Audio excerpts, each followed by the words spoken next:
Michel Onfray est notre invité. Bonsoir Michel Onfray. Bonsoir. Merci d'être avec nous. Votre livre, c'est Anima, aux éditions Albin Michel. On va en parler dans un instant. L'actualité aujourd'hui, c'est les 1 an de l'élection d'Emmanuel Macron, pile 1 an, avec un président qui n'a jamais été aussi impopulaire. Seulement 26% des Français se disent satisfaits de son action. Donc 12% sont mécontents de lui, selon un sondage IFOP pour le JDD. C'est quasiment un record d'impopularité, peut-être juste François Hollande qui peut le lui disputer. Est-ce que le président, il y a une cristallisation de la haine contre le président, comme on ne l'a peut-être jamais vu? Il faut dire qu'on n'a jamais vu quelqu'un comme ça non plus. Je veux dire, c'est hors norme? Oui, une espèce de psychopathologie quand même, cette façon de tout dire et le contraire de tout, cette façon de mentir éhontément, d'agresser, d'être violent avec les gens, de les humilier, Bon, il sème tout ça, il récolte à un moment donné ce qu'il a semé. Donc il y a un moment donné où les gens commencent à comprendre quand même qu'on se moque du monde. Quand il a été réélu, non pas forcément sur son programme, mais contre le programme de Marine Le Pen, il avait fait amende honorable en disant faisons tout ça modeste, j'ai bien compris, je suis un homme de devoir, je ne l'oublierai pas, etc. Et puis il fait très exactement le contraire. Il dit je vous ai bien eu. C'est sa quenelle à lui, quoi. Et donc, cette façon de procéder, les gens commencent à comprendre que l'humiliation, ça commence à faire beaucoup. L'idée de dire, vous allez travailler 2 ans de plus, j'en ai rien à faire. Et puis aujourd'hui, de dire, je vais peut-être pas assez expliquer. Les gens sont vraiment trop cons. Hein.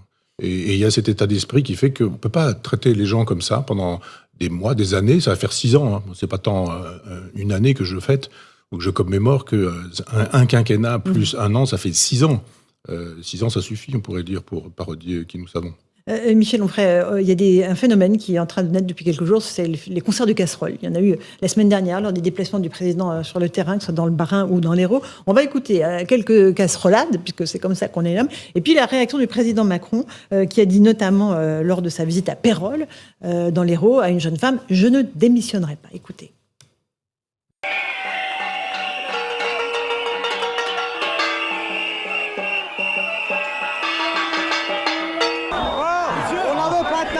Qu'est-ce que tu comprends pas là-dedans? On n'en veut pas! Non mais on n'en veut pas de ta retraite, trou du cul!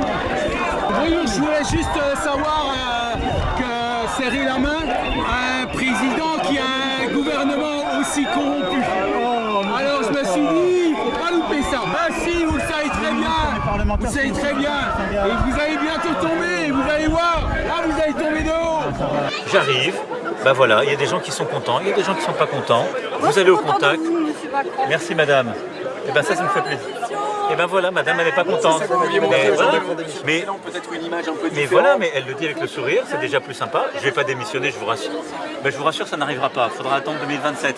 Voilà, il faudra attendre 2027, dit-il. Je ne démissionnerai pas, puisque résonnent partout des cris de Macron démission. C'est pas la solution non plus de demander Macron démission, Michel Onfray. Non, ça sert à rien.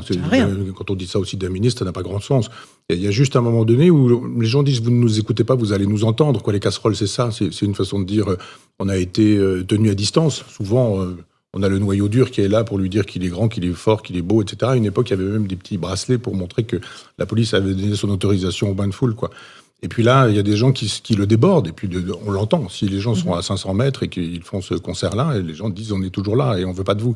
Mais il y a une structure psychique particulière chez ce monsieur. Il est sadomasochiste, il aime faire jouir et il jouit dans la souffrance qu'il inflige. Mais je pense que ça lui fait plaisir même d'être détesté, parce qu'il s'aime tellement que finalement il dit regardez, il me déteste, mais ce sont tous des nuls. Il y a une vraie psychopathologie, je me répète, mais c'est quand même problématique dans la Ve République où le chef de l'État a autant de pouvoir. Mais est-ce que faire du bruit avec des casseroles, c'est pas le niveau zéro de l'opposition politique, Michel Onfray? Il n'y a pas d'autre moyen d'exprimer son désaccord? Alors si ça c'est le niveau zéro, le top niveau c'était de faire un référendum en 2005 et de donner son avis en disant nous ne voulons pas de votre traité constitutionnel. Et en 2008, c'était d'éviter de dire vous n'avez pas voulu du traité, vous l'aurez tout de même, on va voter contre vous. Moi, je pense que ça fait plus de bruit, ce coup d'État de 2008, que les quelques casseroles qui sont là juste pour lui dire « tu nous fatigues, on en a assez ». Et le « je ne me retirerai pas hein, », c'est aussi une citation. Quand le général de Gaulle dit « je ne me retirerai pas », quand il dit « je ne démissionnerai pas », c'est une façon de dire « je suis là et puis j'ai l'intention de vous emmerder ». C'est une citation, puisque c'est son vocabulaire. Hein. Vous avez vu le degré de vocabulaire. On a un trou du cul qui fuse, on a « je vous emmerde ». Ça, c'est les invectives contre le président, il n'y peut rien. Oui, mais je veux dire que quand on utilise ce vocabulaire, ce registre, tu es obligé de mettre des guillemets, j'aime pas beaucoup utiliser ces mots-là, mais c'est quand même lui qui a dit à un moment donné, concernant les gens qui refusaient le vaccin, qu'il avait envie de les emmerder. Il y a un moment donné où vous récoltez ce que vous dites, donc vous êtes grossier, on est grossier avec vous, quoi. Vous dites, écoutez-nous, il n'entend pas, il dit, bon, on va faire du bruit, vous allez nous écouter. Moi, je pense que la vraie fracture, C'est vraiment 2008. C'est quand la droite et la gauche maastrichtienne se sont réunies pour dire le peuple, on n'en veut pas, on n'en veut plus. On va faire sans lui. Le peuple erre. Et je lis sur la plume de tel ou tel intellectuel qui défend le système pour nous dire qu'Adolf Hitler est arrivé au pouvoir à cause du peuple. C'est pas le peuple qui a mis Hitler au pouvoir, ce sont les partis qui n'ont pas su s'entendre, et c'est le chancelier qui a nommé. C'est de la politique politicienne, Hitler, c'est pas le peuple. Et cette façon toujours de mépriser le peuple est insupportable. Alors pour l'heure, le peuple est gentil, il lui fait juste savoir qu'il n'est pas content et qu'il aimerait le voir partir. C'est pas grand-chose pour l'heure. Encore un mot d'Emmanuel Macron qui, d'ailleurs, pendant ce déplacement la semaine dernière, il en fait un demain dans le Loir-et-Cher, on verra si ça passe de la même façon, a parlé d'incivisme. Il a rangé les opposants avec les casseroles dans le rang des personnes inciviques. Du coup, il se place, lui, dans le champ du civisme. C'est une façon habile de déplacer le débat ? On va dire, c'est celui qui le dit qui est, quoi. On a vraiment l'impression que c'est lui qui est un civique. Le civisme, c'est prendre le souci des citoyens, c'est avoir le souci des citoyens. Je vous dis, depuis sa bande, là, les maastrichtiens, ils n'ont pas le souci du peuple depuis des années. Et cette façon qu'il a de dire, vous n'avez pas de boulot, vous n'avez qu'à traverser la rue, vous allez en trouver, etc., cette façon de mépriser ceux qu'il est censé protéger. Il y a un moment donné, dès que le Covid a commencé, c'était laisser venir les avions de Chine, il n'y a aucun problème. Moi, j'ai pas envie de protéger mon peuple, je déteste mon peuple, etc. Oui, vous avez le droit de faire tout ça pendant des années, mais le peuple a aussi le droit, à un moment donné, de dire sa colère en disant maintenant ça suffit. Y compris grossièrement, y compris avec des concerts de casseroles. Mais je pense que si vraiment il y a de l'incivisme, c'est plutôt du côté de ceux qui devraient être civiques et plus que civiques. Il y a quelque chose d'assez paradoxal, Michel Onfray, dans ce qui se passe aujourd'hui. On est pile un an après l'élection d'Emmanuel Macron et on a le sentiment qu'il démarre sa campagne électorale, celle qu'il n'a pas faite il y a un an. Oui, c'est aussi une façon de mépriser les gens en disant il n'y aura pas de campagne. Vous voulez un débat, il n'y en aura pas. C'est moi qui décide. Et les autres vont parler tout seuls. Il y avait, sur scène, tout le monde était là, sauf lui. Et je ne sais plus si vous vous souvenez du moment médiatique où on a dit, bon, il est président de la République, on a fait un débat. Et il arrive. Coucou, c'est moi. Puis il dit 2 ou 3 mots, puis après il s'en va. Dans le genre, je ne vais pas discuter avec cette valtaille, quoi. Je vais les laisser faire. Mais vous savez bien qu'en agitant le spectre de Marine Le Pen, il ne suffira de pas grand-chose de claquer des doigts pour être au soir du premier tour élu directement. Donc les gens commencent à comprendre. Moi, je dis ça depuis des années. On dit que je me répète et les gens ont raison, je me répète, parce que c'est la vérité. Ça fait des années que ça se passe comme ça, qu'on instrumentalise Marine Le Pen, qui est l'idiote utile du système, un peu comme Le Pen, Jean-Marie. C'est-à-dire pendant Mitterrand l'a utilisé pour cette même raison-là. Et ça fait des années que cette famille-là sert à ne pas parler au peuple, à ne pas entendre le peuple. On nous dit le peuple, il est chez ces gens-là, souvenez-vous, Terra Nova qui dit ils sont partis chez Le Pen, laissez-les faire, on les récupérera pas. Mais c'est la France qui est en question, qui est en jeu, c'est pas les gens qui votent pour ceci ou pour cela, on se moque de la droite et de la gauche. Pour l'instant, ce qui est important, c'est la France, c'est la souveraineté du pays, c'est le bien-être des gens. Vous vous rendez compte, on met aujourd'hui on met des antivols sur des beefsteaks. Aujourd'hui, on en est là, quoi. C'est ça l'Europe qu'on nous présentait comme une espèce d'idéal en 1992. Une Europe dans laquelle les gens volent de la viande pour pouvoir en manger et les fabricants de ces produits-là, qui sont souvent des produits impossibles à manger, et ils ont des antivols. Quelle solution, Michel Onfray ? Il faut retourner au peuple. Il a voté il y a un an, pile, le peuple français. Il a voté pour Emmanuel Macron. Il faut aller au référendum. Qu'est-ce qu'il faut faire ? Depuis des années, avec la famille Le Pen, c'est une parodie. Depuis qu'on nous dit que Marine Le Pen est une fasciste, alors que pendant 5 ans, on fait tout ce qu'il fait pour qu'elle existe, on l'invite, on lui pose des questions, on voit ses chats, on voit sa maison, ses amis, ses copains, elle est formidable, elle est gentille, elle est sympathique. Et puis au moment où on est sûr qu'elle est au second tour des présidentielles, on dit « Ouh là là, Oradour-sur-Glane, la Shoah, vous allez tout de même pas voter pour Adolf Hitler, vous savez que c'est dangereux. » Et puis il y a encore des gens qui se font avoir avec ça, qui disent « Bon, bah oui, finalement, on n'a pas voté pour Macron et son programme, mais plutôt contre Marine Le Pen. » Il y a beaucoup de gens là qui ont voté pour Macron, hein. Et puis, il y a surtout 50% des gens qui ne votent pas. C'est ça, moi, mon souci. C'est de dire que ces gens fabriquent, pour le coup, de l'incivisme. Et le civisme, c'est de dire, on va vous écouter. La solution, elle est extrêmement simple. C'est, je demande au peuple ce qu'il souhaite et je fais ce que le peuple souhaite. Vous vous rendez compte, le peuple, il dit que des bêtises, quoi. Sur l'avortement, la contraception, la peine de mort, il dit n'importe quoi. Oui, il dit n'importe quoi quand on le nourrit de bêtises. Avec une télévision qui abrutit, avec des journaux qui abrutissent, c'est un peu normal qu'on ait des abrutis qui votent comme des abrutis et qui pensent comme des abrutis. Si on fait un débat éclairé, les gens sont capables de retrouver les lumières, les vraies. Les vraies lumières. Un tout petit mot de ce qui se passe à Mayotte. On a évoqué une vaste opération anti-immigration. Mayotte est envahie par l'immigration venue des Comores. Ça illustre l'impuissance de l'État français dans ce département. C'est minable ce qui se passe là-bas. C'est minable ce qui se passe là-bas. Ce que là-bas fait Darmanin et Macron. C'est vraiment fort avec les faibles et faible avec les forts. Quand je vois ces gens qu'on va sortir de chez eux là, en disant, vous avez vu les tôles, etc., on dit, ah là l'État est puissant, il est fort. Hein. Il va faire quoi là ? Il va mettre des gens dehors, des pauvres gens, en disant, on les remet dans des bateaux, ils vont repartir aux Comores, mais qu'il aille faire ça dans les territoires perdus de la République, là. qu'on aille dans les endroits où il risquerait de se faire accueillir avec des kalachnikovs ou avec des coups et des violences. Mais c'est le cas là, à Mayotte. Hein. Des kalachnikovs? Non, mais en tout cas, des coups et des violences, oui, les policiers et les gendarmes sont attaqués. D'accord, non, mais je veux dire, c'est pas exactement la même chose. Il y a des territoires perdus de la République un peu partout dans les villes françaises, là.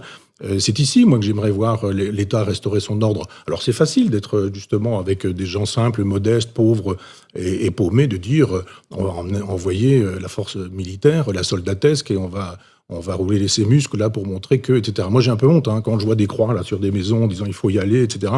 J'ai vraiment un peu honte, c'est pas ça la République. Hein. On règle pas les problèmes comme ça. On commence par les noyaux durs, par les endroits où effectivement en France on restaure un ordre, on restaure un Où État. ça Quels Je endroits, vous dis, les Michel territoires Onfray? perdus de la République, il y a des départements pour ça, il y a des villes pour ça, on le sait. Il y a des reportages régulièrement à la télévision, dans les journaux, où on voit bien que la loi française n'existe plus dans un certain nombre d'endroits. Marseille, vous avez des nouvelles à peu près tous les 2 jours de gens qui se font assassiner, qui se font buter. Il y a des checkpoints où on sait très bien que les forces de police n'entrent pas. Enfin, Bac Nord a montré tout ça très bien, même si c'est une fiction, je suis pas dupe, mais enfin, c'est quand même une fiction très inspirée de la réalité. Il y a un moment donné où c'est assez facile de faire diversion. Je pense aussi que c'est une façon de faire diversion en disant, bon, maintenant, vous allez m'envoyer un certain nombre de gros sujets, il faut que les journalistes tournent la caméra, là, le problème des retraites, il faut que ça change, il faut qu'on tourne, allez hop, on braque là-dessus et on va là-bas et on dit, alors, c'est assez consensuel, l'idée qu'on puisse taper sur des Comoriens sans papier au profit de gens de Mayotte dont on se moque éperdument depuis très longtemps. Ça fait très longtemps qu'ils sont dans cette configuration-là. Et pourquoi d'un seul coup la République est bonne fille ? Si ce n'est pour des raisons médiatiques, pour détourner l'intérêt des gens, pour détourner le regard des journalistes et pour faire de telle sorte qu'on puisse dire « Ah, on est en train de restaurer la République ». C'est pas ici qu'on commence à restaurer la République. Mais le peuple français n'est pas idiot. Il continuera à réclamer et à dire cette réforme, on n'en veut pas, un peu de respect, du travail qui nous permet de gagner notre vie et d'en vivre décemment. Ces demandes-là, elles vont perdurer, évidemment. Bien sûr. Mais elles perdurent depuis un petit moment. Souvenez-vous, il y a eu les bonnets rouges, il y a eu les gilets jaunes, il y a eu contre la loi El Khomri des gens qui manifestaient, il y a eu sur ce sujet plein de gens qui ont manifesté, ils disent tous la même chose depuis très longtemps. Il y a une colère du peuple qui, pour l'heure, n'a pas de sang versé. Il n'y a pas de sang versé, donc bon, voilà. Mais il y a un moment donné où tout ça risque d'empirer. Il y a un moment donné où la police ne pourra plus rien, elle fait déjà beaucoup. L'armée ne pourra plus rien. Et il fera quoi, là, Emmanuel Macron? Il continuera à dire, je vais faire mon petit tour de France, je vais inverser les choses. C'est quand même un homme qui a le goût de la transgression et de la transvaluation des valeurs. C'est d'abord voter pour moi et après je vais faire campagne. Et donc, effectivement, il est en train de faire campagne. Alors, il va ici, là, ailleurs, etc. Et puis, il dit le fin fond de sa pensée. Chez moi, les œufs, les casseroles, c'est fait pour faire de la cuisine. Mépris, encore. Toujours mépris. Petite phrase qui blesse. Il ne peut pas se retenir de mépriser les gens. Une espèce de suffisance chez lui qui est insupportable. C'est un homme qui séduit, et quand la séduction ne marche pas, il déteste. Moi, je vois bien comment ça a marché. C'est comme ça depuis 6 ans. Si on dit non.